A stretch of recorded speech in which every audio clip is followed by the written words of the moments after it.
नमस्कार, वंदे मातरम। दोस्तों, स्वागत है आप सबका सैनिक पाठशाला में। आज के वीडियो के महत्वपूर्ण जानकारियों को लेकर आया हूं, जैसे आप बोर्ड पर देख पा रहे हैं। दोस्तों, रिकॉर्ड ऑफिस का एक लेटर सामने आया है जो पीएओआर और सीजीडीए का एक बहुत बड़े पोल को खोलता है। जी हां, इस पोल खोल लेटर के बारे में आगे बात करेंगे। बेहद ही गंभीर और महत्वपूर्ण मुद्दा है दोस्तों। इसके साथ ही साथ कल अफवाह का द्विवार्षिक अधिवेशन था। इस अधिवेशन में एक बहुत बड़े पूर्व सैनिक के मांग को एक्सेप्ट किया गया है। जी हां दोस्तों, 2006 से पुराने पेंशनर्स को एमएसपी देने वाला जो मुद्दा है, इस मुद्दे को एफवीए ने अपने एजेंडे में शामिल करने के लिए एक्सेप्टेंस दे दिया है। इसके बारे में भी आगे बात करेंगे और अफवाह के कल के मीटिंग के बारे में भी बात करेंगे दोस्तों। इसके साथ ही साथ क्या आपको रिटायरमेंट आते टाइम सभी आपके एंटाइटलमेंट्स मिल चुके हैं? ट्रांसफर ग्रांट हो, लिव इनकेसमेंट का पैसा हो, एलटीए का पैसा हो, सीईए का पैसा हो, क्या सब कुछ आपको मिल चुका है? ऐसा देखा गया है, ऐसा पाया गया है कि बहुत सारे ऐसे पेंशनर्स आज भी हैं जिनको रिटायरमेंट के समय में जो एंटाइटलमेंट्स मिलने थे वो नहीं मिले हैं। इसके बारे में आगे बकायदा लेटर दिखा के आपको समझाऊंगा दोस्तों। इसके साथ ही साथ जून के महीने में भी पेंशनर्स को एरियर का भुगतान चल रहा है। 1,19,000 से भी ज्यादा का एरियर का भुगतान 4 जून को हुआ है। इसके बारे में भी आगे डिटेल्स में आपको बताऊंगा। तो इन्हीं विषयों को लेकर आगे बढ़ेंगे आज के इस वीडियो में। आगे बढ़ने से पहले हमेशा की तरह मेरा आप सबसे आग्रह है दोस्तों, आप वीडियोस देखते हैं लेकिन चैनल को सब्सक्राइब नहीं करते। मैं सभी को नहीं बोल रहा हूं, जिन्होंने सब्सक्राइब कर लिया है उनके लिए ठीक है, लेकिन ये सामने आंकड़े देखिए, अभी भी बहुत सारे ऐसे पेंशनर्स हैं जो चैनल को सब्सक्राइब किए बगैर ही वीडियोस देख रहे हैं। अगर आप भी उनमें से हैं, आप वीडियोस तो सैनिक पाठशाला के देख रहे हैं लेकिन चैनल को अभी तक सब्सक्राइब नहीं किया है, तो चैनल को सब्सक्राइब जरूर करें, क्योंकि आने वाले समय में 8वें पे कमीशन से जुड़ी हो या आपके लिए महत्वपूर्ण जो भी जानकारियां हो, वो सैनिक पाठशाला से सटीक और सबसे पहले मिलने वाली हैं। तो इसलिए चैनल के साथ जुड़ जाएं, चैनल को सब्सक्राइब करें और आगे वीडियोस देखना शुरू करें, कंटिन्यू रखें। चलिए आगे बढ़ते हैं आज के वीडियो की जानकारी की ओर। सबसे पहली जानकारी, 5 जून 2025 को अफवाह का दूसरा वार्षिक मीटिंग प्री 2006 को एमएसपी देने के मुद्दे को एजेंडा में शामिल करने की मिली मंजूरी। जी हां दोस्तों, ये बहुत बड़ा मुद्दा है। इसको लेकर के सैनिक पाठशाला से मैं बार बार आवाज उठाता रहता हूं कि 2006 से पुराने पेंशनर्स को एमएसपी ना मिलने की वजह से उनको ओआरओपी में भी घाटा हो रहा है और आने वाले दिनों में भी जब जब ओआरओपी रिवाइज होगा तब तब उनको ये घाटा होता रहेगा। लेकिन अब एफवीए की तरफ से इस बात को एक्सेप्ट किया गया है कि वो उस मुद्दे को अब अपने एजेंडे में शामिल करेंगे। All Assam federation of veteran association यानी अफवाह का दूसरा द्विवार्षिक अधिवेशन कल 5 जून 2025 को आसाम के तेजपुर के ऐतिहासिक धरती में संपन्न किया गया। इस कार्यक्रम में मुख्य अतिथि के रूप पर उपस्थित रहे एफवीए के राष्ट्रीय अध्यक्ष सूबेदार अर्जुन सिंह राठौड़ और एफवीए के राष्ट्रीय सचिव एडवोकेट जेडब्ल्यूओ सीसराम यादव। सुबह 7:30 बजे कार्यक्रम की शुरुआत वृक्षारोपण से किया गया।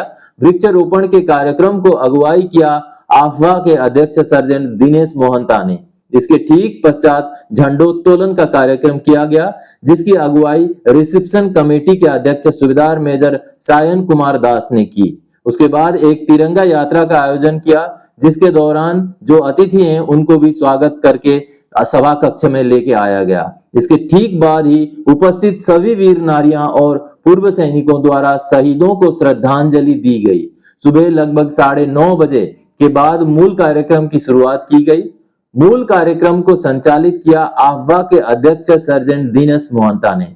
All Assam federation of veteran association यानी कि अफवाह के इस द्विवार्षिक अधिवेशन में मूल अतिथि के रूप पर उपस्थित रहे सूबेदार Arjun Singh Rathore, president FVA advocate JWO Sisram Yadav, secretary FVA, इसके साथ ही साथ captain Lohit Chandra Bhuyan, chief adviser FVA, सूबेदार major Prabol Kumar Gogoi, secretary FVA, सूबेदार major Sayan Kumar Das, president reception committee, sergeant Kulen Sharma, secretary reception committee, सूबेदार major Rateswar Medhi, executive president FVA, नायब सूबेदार पद्मधर पेगू, एडवाइजर अफवाह। इसके साथ ही साथ असम के विभिन्न जिलों से आए हुए लगभग 300 से भी ज्यादा पूर्व सैनिक और वीर नारियों ने इस कार्यक्रम में हिस्सा लिया। कार्यक्रम के दौरान कुल 27 वीर नारियों को एक मानपत्र और असमिया गामोसा से सम्मानित किया गया। इसके साथ ही साथ ऐसे 36 पूर्व सैनिकों को भी सम्मानित किया गया जिनकी उम्र 80 से ऊपर थी। इसके साथ ही साथ कुछ सांस्कृतिक कार्यक्रम जैसे कि बिहू नृत्य, बांसुरी वादन, लोकगीत आदि का भी प्रदर्शन किया गया। सभी उपस्थित अतिथि एवं आहवा के कार्यकर्ताओं द्वारा अपने विचार साझा किए गए। कार्यक्रम में अपनी बातें रखते हुए मुख्य अतिथि सूबेदार अर्जुन सिंह राठौड़, प्रेसिडेंट एफबीए ने आहवा की सराहना की और उनके उन्नति की कामना की। साथ ही साथ सैनिक पाठशाला की मांग पर अपना पक्ष रखते हुए कहा कि प्री 2006 पेंशनर्स को एमएससीपी दिलाने की मांग को एफबीए अब अपनी एजेंडे में शामिल करेगा, जो एक स्वागत योग्य ऐलान है और सैनिक पाठशाला की तरफ से इसके लिए एफबीए को आभार व्यक्त करता हूं। ये करीब 10 या 8-10 डिमांड्स हैं, ये ऑलरेडी पाइपलाइन में हैं। इसके अलावा भी जैसे आज एमएससीपी का मैटर भी आया था कि प्री 2006 रिटायरीज हैं, उनको भी एमएससीपी का फायदा दिया जाना चाहिए, उसको भी अपन इंक्लूड करेंगे। और जितनी हमारी डिमांड्स है वो आरओपी की है, पेंशन की है, दूसरी अनोमलीज की है, उसके अंदर प्री 2006 रिटायरीज के लिए एमएससीपी का डिमांड भी। इसके साथ ही साथ लघु आहार और दोपहर के भोजन का भी बंदोबस्त सभी पूर्व सैनिकों एवं वीर नारियों के लिए किया गया था। आपको इस वीडियो के अंत में इस कार्यक्रम के कुछ महत्वपूर्ण वीडियो क्लिप्स देखने को मिलेंगे। तो इसके लिए हम एफबीए का स्वागत करते हैं और आने वाले समय में इस मुद्दे को तवज्जो दिया जाएगा। कहीं भी अगर कोई सरकार के साथ डिस्कशन हो या कहीं धरना प्रदर्शन हो, कहीं मांग पत्र सौंपे जाएं, तो इस मुद्दे को भी जरूर इंक्लूड किया जाएगा, ऐसा हम आशा करते हैं। चलिए अब आगे बढ़ते हैं अगली जानकारी की ओर। रिकॉर्ड ऑफिस के एक लेटर ने बड़ा पोल खोल दिया है। आर्मी हेडक्वार्टर पूर्व सैनिकों के साथ खड़ा है। जी हाँ दोस्तों, आर्मी हेडक्वार्टर, रिकॉर्ड ऑफिस वगैरह तो पूर्व सैनिक के साथ खड़े हैं, लेकिन क्या पीएओआर, सीजीडीए जैसी संस्थाएं पूर्व सैनिक के साथ खड़ी नहीं है? क्योंकि ऐसे ही मामले सामने आ रहे हैं। चलिए लेटर देखते हैं। दोस्तों ये जो लेटर रिकॉर्ड ऑफिस का आप देख पा रहे हैं 4 जून 2025 का लेटर है, जो पेंशनर को एड्रेस किया गया है और ये एक बहुत बड़े पोल का खुलासा करता है। जी हाँ, पोल खोलने वाला ये लेटर है।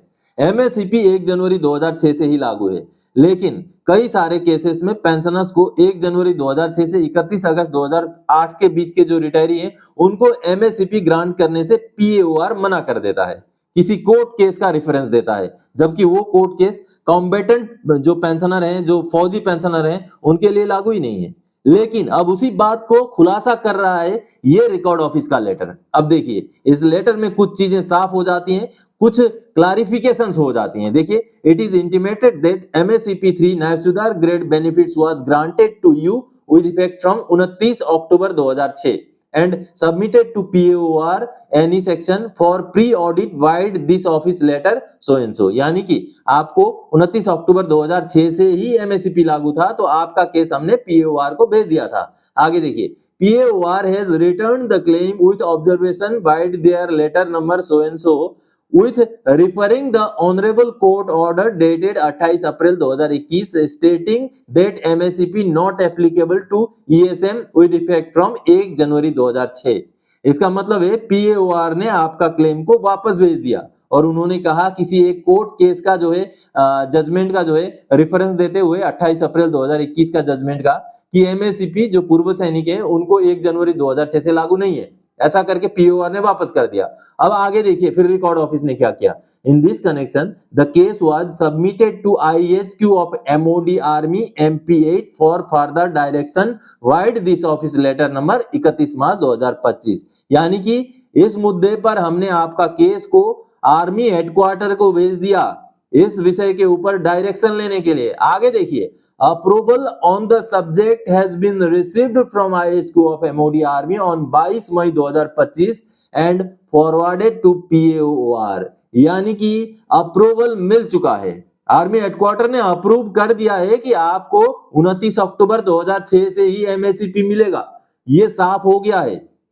यानी कि ये पोल खुलता है दोस्तों कि PAOR, PCDA, CGDA ये जो संस्थाएं हैं ये कहीं ना कहीं पूर्व सैनिकों को उनके एंटाइटलमेंट्स, उनके हक से वंचित करने की कोशिश करते हैं, जबकि रिकॉर्ड ऑफिसेस, आर्मी हेडक्वार्टर ये उनके डॉक्यूमेंट बराबर प्रोसेस कर रहे हैं। लेकिन कहीं ना कहीं PAOR लेवल में, CGDA लेवल में इस तरीके की कार्रवाई हो रही है, किसी और कोर्ट केस का रेफरेंस दे करके पेंशनर्स को एमएससीपी 1 जनवरी 2006 से देने से मना किया जा रहा है।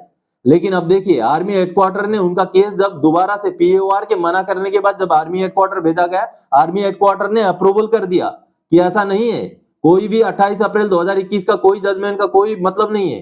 जो भी पेंशनर है डिफेंस पेंशनर, उनको 1 जनवरी 2006 से ही लागू है, ऐसा आर्मी हेडक्वार्टर ने अप्रूव कर दिया है।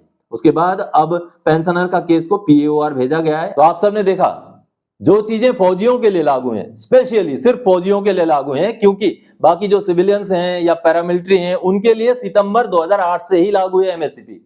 लेकिन स्पेशली जो कॉम्बेटेंट हैं, जो फौजी हैं, आर्मी नेवी एयरफोर्स के हैं, उनके लिए 1 जनवरी 2006 से लागू किया गया एमएससीपी। कहीं इसी वजह से तो ऐसा नहीं किया जा रहा है कि फौजियों के जो भी क्लेम है उनको वापस किया जा रहा है।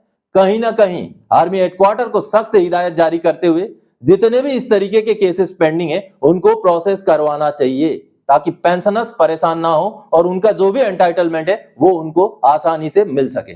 चलिए आगे बढ़ते अगली जानकारी की ओर। क्या आपको रिटायरमेंट के समय सब कुछ मिल गया? Transfer grant, CEA, leave encasement, HRA, LTC etcetera.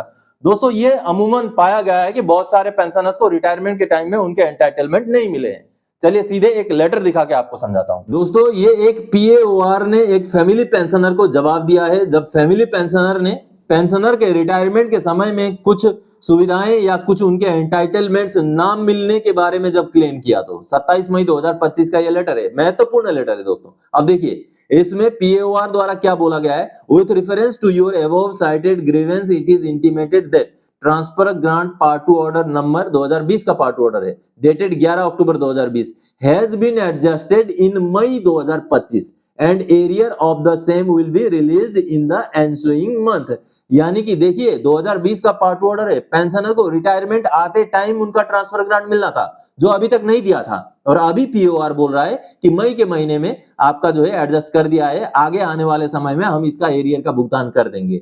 अब ये फैमिली पेंशनर को दिया जा रहा है क्योंकि फैमिली पेंशनर जागरूक थे, फैमिली पेंशनर सैनिक पाठशाला के साथ जुड़े हुए थे। उनके हस्बैंड के जीवित रहने के दौरान जो एंटाइटलमेंट उनको नहीं मिल पाए, उनको लेकर के जब सैनिक पाठशाला से जानकारी मिली, जब उन्होंने सीपी ग्राम्स में ग्रीवेंस डाला, तब जाकर के अब पीएओआर को इस बात को एक्सेप्ट करना पड़ा कि उनका ट्रांसफर ग्रांट जो रिटायरमेंट के टाइम में दिया जाना था वो नहीं दिया गया है, जिसका एरियर का भुगतान अब कर दिया जाएगा। इसके साथ ही और भी मसले हैं। देखिए सीईए, पुराना सीईए है क्लास 11 का, वो हमने भुगतान कर दिया ऐसा कहा गया है। साथ ही साथ जो लिव इनकेसमेंट का पैसा है वो भी हमने, ये देखिए एनफिन यानी कि फाइनल जो लिव इनकेसमेंट होता है उसका भी हमने भुगतान कर दिया, ऐसा पीएओआर का कहना है। लेकिन सीएए का 27,000 रुपए और 283 दिन का लिव इनकेसमेंट का जो भी पैसा बनता है कुल मिलाकर के 1,68,932 रुपए भुगतान किया, ऐसा पीएओआर का कहना है। जबकि 283 दिन का लिव इनकेसमेंट का ही पैसा अगर सिर्फ कैलकुलेट करें तो ये भी बहुत हैवी अमाउंट बनता है। साथ में अगर 1 साल का चिल्ड्रन एजुकेशन अलाउंस भी जुड़ा हुआ है तो 1,68,932 से ज्यादा अमाउंट होना चाहिए। लेकिन पेंशनर को मैंने गाइड किया है, आगे उनको अब इस 1,68,932 का ब्रेक डाउन किस तरीके से मांगना है। आपके साथ भी अगर ऐसा हुआ हो तो आप भी जरूर क्लेम करें, सीपी ग्राम्स में ग्रीवेंस डालें, आरटीआई डालें कि क्या दिया मुझे, कब दिया, बता दीजिए। तो इस तरीके से आपको क्लेम करना है। अगर आपको नहीं मिला है तो पुराना पैसा भी आपको मिल सकता है दोस्तों। चलिए अगली जानकारी को और आगे बढ़ते हैं। 4 जून को पेंशनर के खाते में स्पर्श से आए 1,19,360 का एरियर, वाह, लगन से मिल पाया एरियर। जी हाँ दोस्तों, बहुत सारे पेंशनर्स हैं जिनको एमएससीपी का पूरा एरियर नहीं मिला है, किसी को आधा अधूरा मिला है, किसी को ओआरओपी 3 के डेट से तो सही पेंशन दे दिया, लेकिन पुराना जो था सही पेंशन उनको मिलना था, जो पुराना एरियर था उसका भुगतान नहीं हुआ। अभी सैनिक पाठशाला से जुड़ने के बाद बहुत सारे पेंशनर्स इस तरीके के केस जब प्रोसेस कर रहे हैं तो उनको एरियर का भुगतान हो रहा है। आप भी सैनिक पाठशाला के साथ जुड़िए, चैनल को सब्सक्राइब करके रखिए, और अगर पर्सनली आप मुझसे व्हाट्सएप के में अपने समस्याओं को समाधान करने के लिए शेयर करना चाहते हैं आपका प्रॉब्लम को, तो चैनल को ज्वाइन कीजिए, मेरा व्हाट्सएप नंबर मिलेगा, फिर आप मुझसे अपनी समस्याएं शेयर कर सकते हैं। किस तरीके से आगे बढ़ना है उसके लिए मैं आपको गाइड करूंगा दोस्तों। तो चलिए, जो ये पेंशनर को जो ये एरियर मिला है 1,19,360 रुपए, ये एमएससीपी का एरियर था। तो पेंशनर ने एक छोटा सा वीडियो क्लिप भेजा है, उसको सुन लीजिए। सत श्री अकाल सर जी, मेरा पिछले 5 साल का एमएससीपी का पैसा रुका हुआ था और मैंने सैनिक पाठशाला की वीडियो देखना शुरू किया, तभी मैंने सर से कनेक्ट किया और सर ने मेरे को अच्छा गाइडेंस किया, तभी मेरा 1,00,000 19,360 रुपया कल ही मेरे अकाउंट में क्रेडिट हो गया है। सर का बहुत बहुत धन्यवाद। तो आप सबने देखा दोस्तों, सही जानकारी और सटीक कार्रवाई हो तो आज भी एमएससीपी का पुराना एरियर भी भुगतान चल रहा है। अब वीडियो में आप कंटिन्यू रहिएगा। कल जो अफवाह का जो मीटिंग हुआ था उसके कुछ वीडियो क्लिप्स मैंने इस वीडियो के आखिर में लगाए हैं, उन वीडियो क्लिप्स को जरूर देखिएगा। मैं आप सबसे विदा लेता हूं दोस्तों। आगे आने वाले समय में और कोई जानकारीदायक आपसे सरोकार रखने वाला विषय लेके मैं फिर से हाजिर हो जाऊंगा। तब तक के लिए जय हिंद दोस्तों।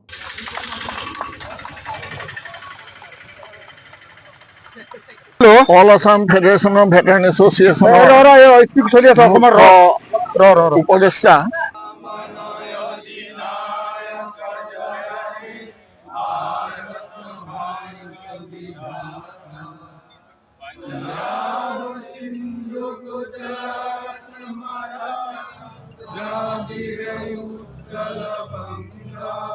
वंदे मातरम। भारत माता की जय। भारत माता की जय। वंदे मातरम। वंदे मातरम। वंदे मातरम। हिंदुस्तान जिंदाबाद। हिंदुस्तान जिंदाबाद। हिंदुस्तान जिंदाबाद। पाकिस्तान जिंदाबाद। पाकिस्तान जिंदाबाद। पाकिस्तान जिंदाबाद।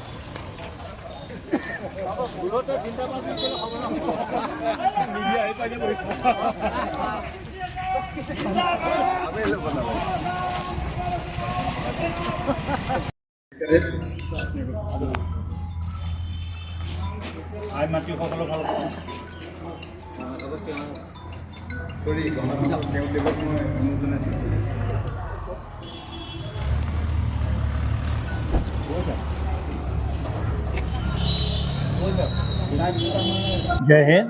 हम सरदार Arjun Singh Rathore, national president federation of veterans association. और हमारा जो एफिलिएटेड सबसे बड़ा यूनिट है इंडिया के अंदर किसी स्टेट के लेवल पर अगर कंपेयर करते हैं तो that is all Assam federation of veterans association. आज ऑल असम वेटरन्स एसोसिएशन का सेकंड इनका रेजिंग डे है। इसके ऊपर इन्होंने हमको इनवाइट किया है। बहुत अच्छा लग रहा है, बहुत खुशी का बात है। यहाँ पे तेजपुर शोणितपुर का एक अलग ही पहचान है इंडिया के अंदर, इसका एक अलग बहुत ही एक यूनिक हिस्ट्री है। और यहाँ पे आकर के हम लोगों ने बहुत अच्छा महसूस किया है। यहाँ के लोग और जो हॉस्पिटलिटी है that is a high level. और पिछले 3 दिन से हम इनके बीच में हैं, बहुत ही अच्छा लग रहा है।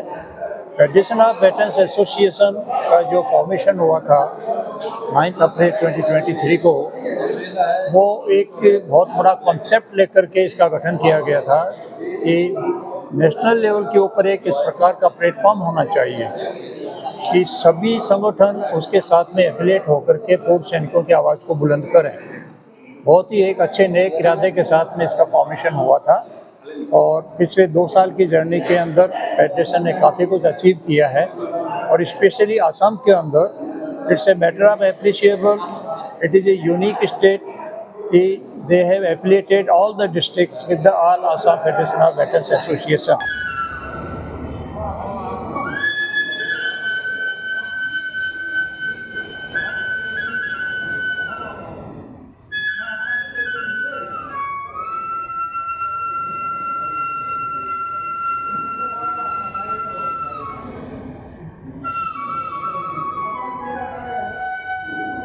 जय हिंद।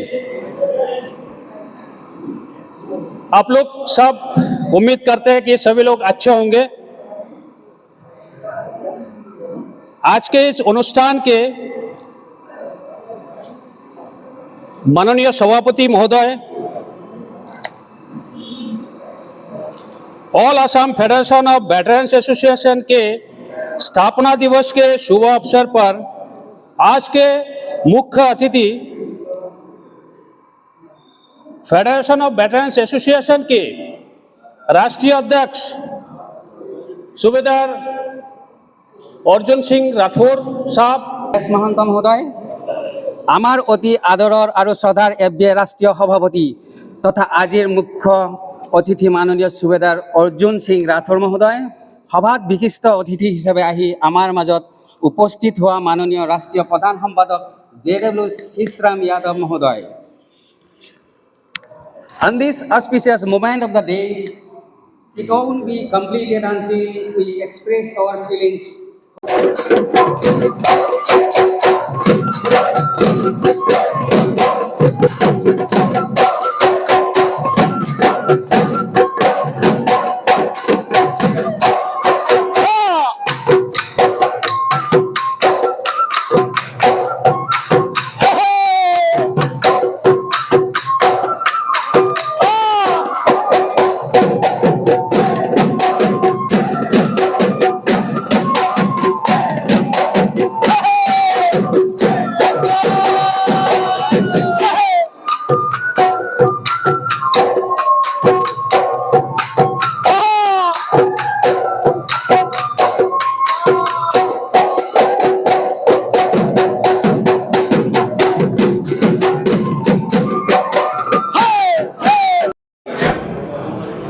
उनको एक फूलम गामूसा के साथ और एक फेलिसिटेशन कार्ड के साथ संबोधित करेंगे विशिष्ट अतिथि सूबेदार अर्जुन सिंह राठौर साहब।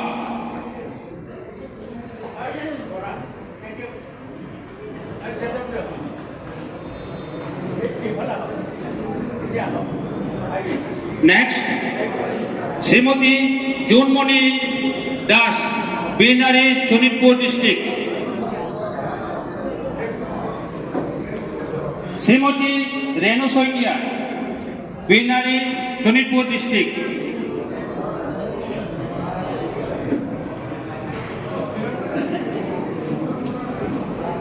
श्रीमती सुशीला संगमा, बीनारी, शोनितपुर डिस्ट्रिक्ट।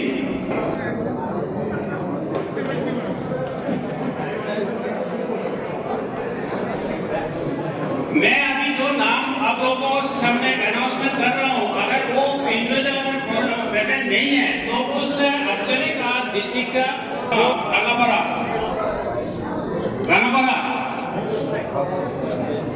रंगापरा ऐसे लातूर सोनिया, सॉरी लातूर सोनिया ऐसे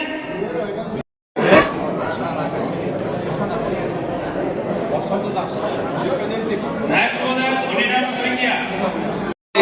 अच्छी यादें हैं। मुझे ऐसा लग रहा मैं अपने परिवार में वापसी आया हूँ और यहाँ आके मेरे को बड़ी खुशी हुई है।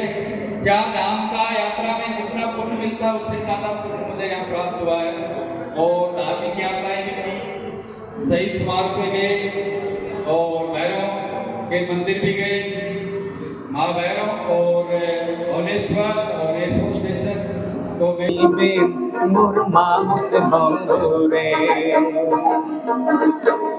हस्तिर नरान हस्तिर चरान काकुआ बाँसेर तले